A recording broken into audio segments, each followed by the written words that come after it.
Being emotionally trapped and stifled is terrible. All you know is that you're sad, you're angry, you're anxious, you're overwhelmed. But somehow, you still can't seem to verbalize how you feel. At times, it seems so hard to keep our heads above water, and it's nearly impossible to separate ourselves from our emotions. Trust me, I've been there. Hi, I'm Shane, and I help individuals and organizations think through their toughest problems. Today, I will share with you one of my most powerful techniques to intentionally define and analyze how we feel using a combination of mind mapping and the human emotion wheel. In the process, we'll also cover how to transform this exercise into actionable steps to begin communicating and addressing the roots of our emotions. First of all, why is it important to clearly define our emotions? Well, if we can't put a face to our emotions, it's very easy to become them. And when we become our emotions, it's very difficult to actually deal with them effectively. It's the equivalent of being swept away by a raging river without anything to hold on to. While this might be fun for positive emotions like joy and love, the opposite is true for negative emotions like anger, sadness, and fear. In the worst case scenario, we're gonna feel like we're drowning in it. On the other hand, if we're able to clearly define and map out our emotions, it's like we're on a flotation device. We're still experiencing the currents, but we're able to breathe and see where we're going. To help us define our feelings, we're going to use the human emotion wheel. The original human emotion wheel was developed by clinical psychologist Robert Plutek. In the 80s, he came up with a framework of 8 primary emotions, which included anger, fear, sadness, disgust, surprise, anticipation, trust, and joy. These are often depicted as a flower-like diagram with contrasting emotions at opposite ends. For example, anger is the opposite of love, whereas joy is the opposite of sadness. The intensity of the emotions also matters, with stronger emotions closer to the center of the wheel. Finally, there's also a blending of primary emotions forming new ones like love, which is a combination of joy and trust, or contempt, a hybrid of anger and disgust. For our purposes, we're going to be using the Junto Institute's Human Emotion Wheel. I like this version because it's only got 6 primary emotions instead of 8, and it's very easy to navigate, right? This is almost designed like a mind map, where this is the major node, and then you can go down as deep as possible, essentially, down to the minutia of how you feel. It's a very useful tool to actually start defining and improving our emotional literacy. We're going to refer to the primary emotion as first level, and then these are the second level, and then finally third level. When we map our emotions, we can either start with events or emotions. I prefer starting with emotions because sometimes we don't actually know what it is that is causing us to feel a certain way, right? All we know is that we feel angry or sad or love or joy. For this exercise, I would recommend either doing it on a tablet like Notability or GoodNotes, or having erasable pens in 3 colors. The reason being is blue, for example, in my case, is the emotions, followed by red, the events, and then green for annotations. The overall template of how to conduct this exercise is you want to first ask, how am I feeling, right? And then identify the first level emotion using the human emotion wheel. And then going from there, identify the second level emotion, right? And then finally, the third level emotion. You might not need to actually go into the third level, but it really is helpful to exercise your emotional literacy as well. Again, we're trying to really understand our inner working. So the more specific you are, the more literal or easier it is to communicate to others, as well as to deal with it ourselves, if we're able to define with that kind of detail. And then finally, we want to start assigning the events, essentially, that are associated with this particular emotion, right? Event 1, event 2, and then expand out some related factors or details. When we're done with the map, we're basically 9% done, right? Because the annotations are really important because, for example, if you notice any patterns or cause and effect type of relationships, you want to note that with an arrow or write any notes on your insights and observations. So if this is kind of complicated, don't worry too much because we're going to cover essentially this example and go through it step by step. All right, let's start our example. The first step is to draw a box with how I'm feeling, right? We'll start with the question. Literally, how are you feeling? And then the second step is to identify how you're feeling on the human emotion wheel. You can either start with the first level, which is, anger, fear, sadness, surprise, joy, or love, or try to go through the second level, right? Sometimes it actually helps with that because, for example, here, I actually feel irritable, but I might not actually associate it with anger, right? So it's actually easier to just identify sometimes, not from the primary, but maybe it's actually the secondary or the third level emotions. So here I know that I'm irritable, not like full on road rage or exasperated or something like that, right? So let's map that out. We got anger followed by irritable. So right now we got a choice, right? Like if I want to expand into the third level of emotions, I have a choice between annoyed or aggravated. I already know what annoyed means, right? But I don't know what aggravated means. So a quick Google search yielded that aggravated means continuous annoyance, right? Or persistent annoyance, which meant that annoyance is a single episode, whereas aggravation is just like, I'm constantly annoyed, multiple episodes, right? So I feel like that is how I feel right now, which is aggravated. Let's write that. So now that we've identified exactly how I feel, we need to think about what are the events that is contributing to my aggravation, right? Is it a person? Is it an episode? Or is it my circumstances? In this case, it's actually a person. It's actually my partner, Olivia, right? And I'll get into why that is in a bit. And the reason for my aggravation is that she has these severe allergies that create, almost like allergy attacks where she can't breathe, her eyes can't see and all that. And she's not really addressing it at all, right? She's just taking a lot of medication and stuff like that. But really the root cause is often like stress induced. And therefore she's not really addressing the root cause of it. And it is a multiple episode thing and it's aggravating me. It's annoying me. So from there, I'm going to say allergies, not addressing.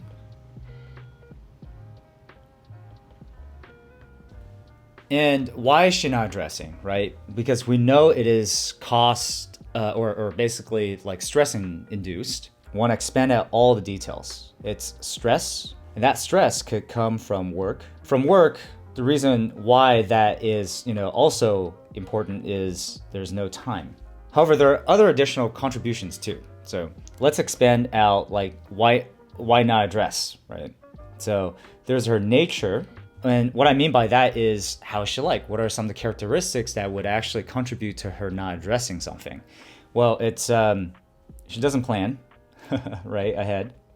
So if you don't have time, you don't plan, then you're not going to go see a doctor. Relatively nonchalant, basically, because she's gotten used to it and actually has a high pain tolerance, which I don't really trust. Right? When she is actually in pain, that means it's almost like a little bit too late. We should have addressed it before. And then finally, procrastinates and lets it sit. So from here, we can already identify a few like relationships that, for example, work contributes to not only to stress, but also no time, as we noted before, which means that she doesn't address it, right? This is when I actually sit back and try to think about what other deeper emotions might actually be at play here, what other factors, right? So it can't be that I'm just annoyed or angry at a person. There has to be a source. Anger typically actually has a source or a different reason for it. So for me, what I realized is that the allergies, actually this situation causes me fear. Specifically, I feel scared and helpless when I witness these allergy attacks, right? Because, all I can do is go get some tissues or get some Benadryl or whatever it is, right? But because we're not addressing the root cause of it, it is really concerning for me. So that helplessness is under the fear family, right? According to the human emotion wheel here. So we got fear, scared, and helpless. So let's map that out. We got fear, scared, helpless. This is really important to note because this is what I call a second order effect, right? Because on the surface, it's anger or annoyance, but really the secondary level is actually driven by fear. We've mapped out so far one branch of, one emotion followed by the events and everything. Let's pause here for a second. Do you see how complex and multi-layered our emotions can be? Without mapping this out, it would have been really difficult for me to actually tease out a lot of the important details that my anger is actually driven by fear, which in turn is driven by love and helpless to help someone that I actually love, right? And this has massive implications for how I would approach my conversation with Olivia. Instead of fuming at her, I can now tell her that I'm afraid for her health and I'm angry and aggravated at feeling helpless to do anything about it. And I can suggest that we should sit down sometime and discuss how we can address the issue together and how we can make some time out of her work or whatever it is so that she can go see a doctor. This is much more effective and well received than if I were to just go, hey, I'm annoyed at you for rubbing your eyes, or you should go see a doctor. Let's go through a few other examples. Going back to this monster because we are not done with anger yet. And at the same time, I was feeling a bit jealous and specifically envious of Brian. The context is that he had just come back from London and he was telling me a lot of the stories about, the new connections that he's made and all the social stuff that was going on. And I felt myself going like, man, like how do you have the social stamina and the social skills? Like I'm actually quite envious of that. As well as the fact that, it's on a daily basis, he's able to, stop eating while he's full, when he's full, and I'm envious of that self-control, right? So I mapped out both of those: self-control, food, and then envious of his social skills and social stamina.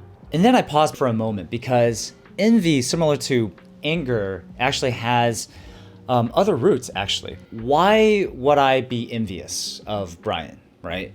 So what I realized is, the social skills component was driven out of fear, actually, because I actually have social anxiety when approaching strangers and, conducting small talk. I like deep conversations and I like, intimate, more like one-on-one or small groups. So approaching strangers actually gives me a lot of social anxiety, as well as I'm not very good at small talk, to be honest, right? That is, causes nervousness, which is part of the fear family. There's also a bit of a, insecurity or inadequacy because of a lot of the expectations that I have had growing up, right? So there's always this almost kind of second brain in my head, or this voice that is going are you good enough? Are you, good looking enough? Are you charismatic enough? How are you coming across as, right? So all of these things actually, feed into fear, which actually when I'm hearing Brian describe all his adventures in London and stuff like that, I can't help but feel envious because it's something that I don't have. And then there's also resentment that I identified within myself, which is, again, lack of self-control, which could be driven by fear, scared and helpless, again, as well as lack of focus. Last week I was feeling like I wasn't as productive as I should have been, right? And with that, I was behind on YouTube filming. There are sponsors that reached out to me I haven't responded to yet. There are B-rolls that I need to shoot that I know I need to shoot I haven't done yet. And of course, there's also My Map Nation. There's some launch delay because I'm trying to write an ebook essentially for my mapping that's going to be associated with the launch. So all these things, there's a lot of stuff, but at the same time, I felt like I was really distracted actually, right?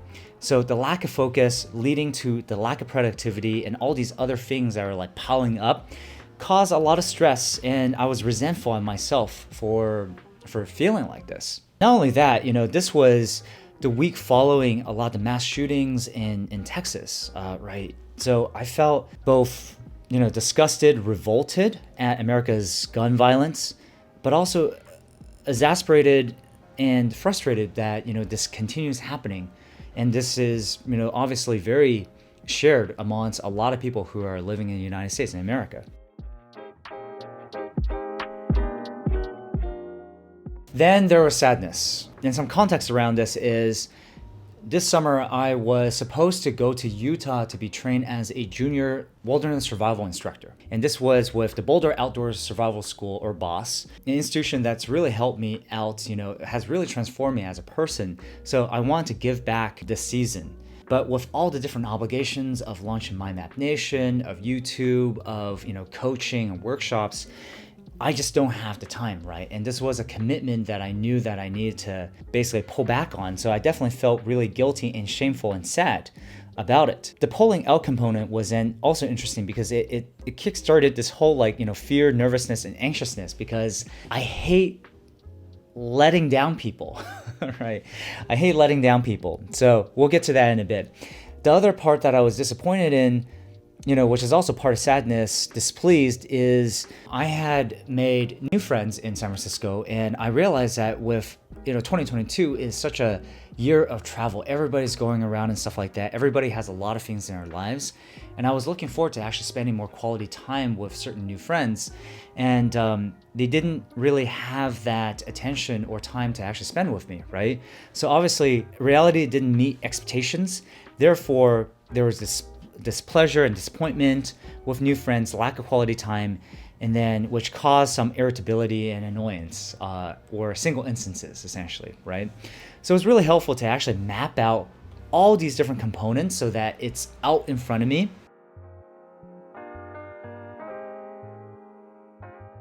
I then started to make connections again, right? So for example, with letting down people and being anxious, I was like, okay, well, it's around expectations, right? I have a lot of expectations for myself of who I want to be. One of which is not letting down people, being a person of my word. So for me to actually pull out of something that I had committed to means that it caused me a lot of anxiety, right, around expectations. However, pulling up does help with launching a lot of the projects that I'm working on, right? So which then will increase my productivity, which will then essentially reduce the amount of stress and cause me to be less resentful of myself. And then there is, let's see how to untangle this, right? There's a bunch of arrows here. For example, new friends, lack of quality time, anger, and irritable, right? I realized this was a bit of an ego, right? That, I almost felt like, is it because I'm inadequate? Is it because of me, or rather, because of their lack of time, right? So there is definitely that insecurity component that's related to it. So I drew an arrow there. And then I realized that right here, sorry, I'm going over the place because a mind map sometimes is non-linear, right? You just form these connections as you go along. That's the beauty of it. So of course, the social skills, resentful of myself, the lack of social skills, right? Okay, I think you get the point, right? The whole point of mind mapping out our emotions is so that we can actually see the overall picture of the entire emotional scape of, it's a snapshot of how we feel right now.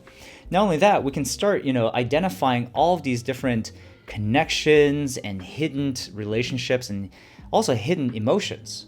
So what I like doing is I actually like having bullet points of actually certain insights that I got from mapping my emotions out. So for example, on the negative emotion side, like anger and fear, is I realize that anger is my dominant hot emotion, right? Like if you just zoom out and look at this map, it's like anger has so much components. It's also a hot emotion because it tends to drown out the feelings of love and joy that I would feel otherwise, because there's obviously so many things to look forward to, right? But then the anger component, or irritability, jealousy, and disgust tends to overwhelm the more positive emotions. And fear is blended into anger and sometimes is the driver, right? That's the other realization, is that if you check out here, I have fear circled. And they're essentially the secondary emotions or the hidden drivers behind my anger, which means that on the surface, I might be irritable or disgusted and jealous, but really a lot of it is driven by fear. Very important to note, which means that, in order to address my anger or sources of anger, I actually have to address my fear. And the ways in which I've overcome fear in the past are through love, right? And feeling secure about either relationships or about myself, self-love, for example, or love for somebody else, self-love in terms of service. Like I'm willing to put my own fears and security aside in order to do something in the service of others or a greater whole or a greater mission, right? Even talking to you right now is overcoming my introverted nature or my natural social anxiety in order to teach something. Also, another thing is it's kind of funny, but is the reminder that life is short, the world is big, that we're not as important as we feel. This is actually a counter to inflated sense of ego, right? Or a sense of self.